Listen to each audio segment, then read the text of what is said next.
Neil Shawa used to rent it from the city when he was city administrator. And then it was converted to be office space for the building inspectors. Other questions? Marshall. Yes. Concurrence letter. Obviously, Bart touched on that and probably clarified to a certain extent. I did meet with DOT staff last week, had a few concerns, specifically around 3rd and C Street. As you looked at the design on the overhead as well as the overhead photos, we're going to have increased trips at 3rd and C Street with 6th Street being closed. So we'll have increase at 3rd and C as well as 6th. So I want to look at potential reconfiguration of that intersection. Currently it's a 4-way stop right there by Dan's Top Knot Sheet Metal and the veterinarian there on the northwest corner. So I'm getting those tube counts, those daily trips from DOT, and anticipating piggybacking late next year, early potential 12 for some reconfiguration. We also had a little bit of conversation around 6th Street as well, the closure and the hammerhead, and making sure we had appropriate turning radiuses for emergency vehicles and oversized vehicles on the north side of SR 14 on the 6th Street portion of their project. I did ask that our city engineer, Dan Schaefer, move through DOT's design. He provided that memo. It still does not have formal recommendations, but some initial findings that we're going to follow up with DOT staff, as well as our emergency services staff, specifically the fire chief, and make sure that it's tight prior to for you for consideration. When do they need the letter? It was initially communicated to me that they'd like to have that by the end of this calendar year, early January 11th. So I think being able to touch base with DOT staff and in-house, we should be able to have that for consideration. I have a question. In the overview, it mentions that this is including the what do they call it, turnbacks? Yes. Of relinquishment of WashDOT's right-of-way to the city, and that's why it really doesn't matter, because they can just hang on to it in theory if they want to. Right. But then, as at the bottom of the same page, they mentioned that WashDOT is proposing to transfer existing city right-of-way to WashDOT. So it looks like it's going both ways as far as right.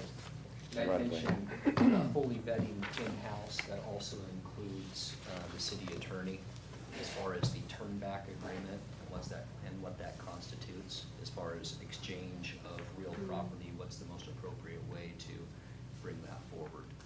So there's specific turnbacks, and then there's takeovers that are proposed by DOT, and specifically along South A Street or the frontage road from 2nd to 6th. That abuts the Hamilton. So specifically, it begs the question of if this agreement that we're voting on includes basically committing to give them the right-of-way where they will need it for their project. If we don't pass it, then I'm kind of curious as to how they can say they can keep steamrolling the project. I mean, not that I want to hold up the project, but how they could keep doing the project without those right-of-ways. Is the assumption that they would go to eminent domain? Yeah, similar for us going through the process of E Street and getting the improvements project out to bid, a blanket condemnation ordinance is what the instrument was for city council to use at that point. Right. As far as DOT and what their policy is, I would assume with 99% design and 4 parcels left to negotiate with to get right-of-way certification, that they would be moving forward and maybe phasing their project a little bit differently on a few small parcels that may interrupt their schedule. Yeah, what concerns me is I never want to claim that somebody's not telling you the truth, but It seems to be at odds with the claim that, well, it won't affect the project at all if we don't pass this letter when it comes to the right-of-way acquisition. But anyway. It would be timing. Yeah. Okay. But I don't think it would be significant. Okay. Paul? On one page, it says Second Street and South Marina Way. The next page has street standards, and it looks to me like you end up with two 11-foot lanes, and I couldn't quite figure out where that is. The 22-foot width is the frontage road from Second Street roundabout on the south side of 14 to 6th that gives access to South A. Ouch. Doesn't that need to be bigger? So I've had that conversation with the port specifically. They do have, to my understanding, real estate to the west of or east of Hamilton. Yeah, about 17 acres. Right. So we had the conversation around the width of the road, the curb and gutter and sidewalk, and had that conversation down at DOT's office. At this point, it'd be difficult for staff to recommend widening that road given the current daily trips coming out of South A.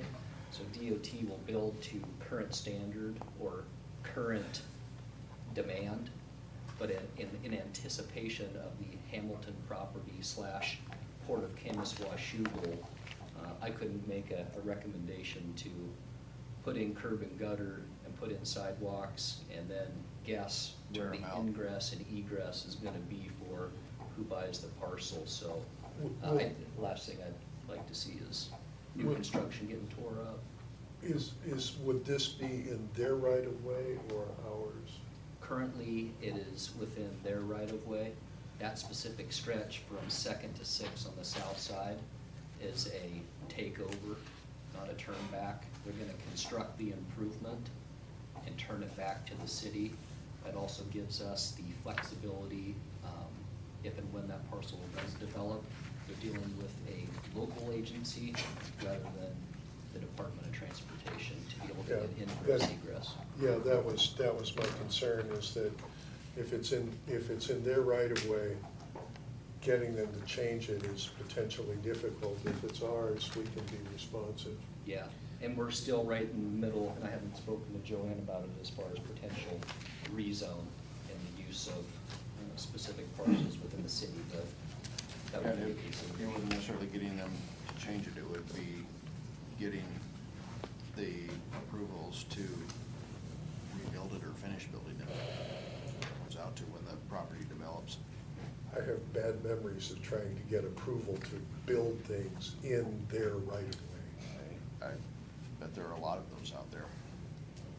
Yep, no, I agree on that one. Questions for Trevor on this one? So it sounds like you're fairly okay with this, still knowing that we've got some leverage in there, but in the end, your understanding though is as well that the state of Washington does not need our concurrence letter to do their project. No, I think that would be Nice to have. ideal. That'd be ideal to have Kaministwa-Schuylkill and the port sign off and basically have a letter